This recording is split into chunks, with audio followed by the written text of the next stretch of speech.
With Atmosphere, we can manage and update the Atmosphere software modules installed on each of our virtual ATMs with Atmirage or physical ones with Qarterback. With this red icon, Atmosphere indicates which ATMs have pending software updates.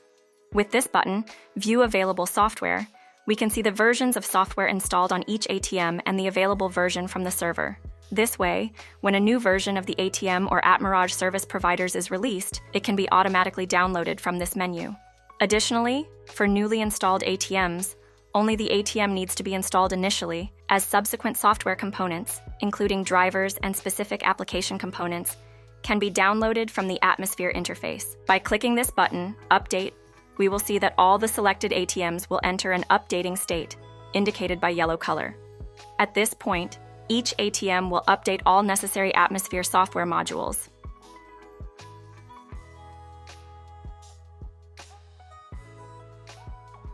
After a few seconds, we will see that some ATMs appears as disconnect.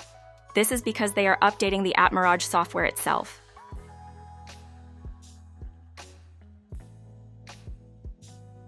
When the entire update process is complete, we will see that they come back into service and we can verify that no ATM has pending software to download. This update operation can only be performed by an Atmosphere administrator user.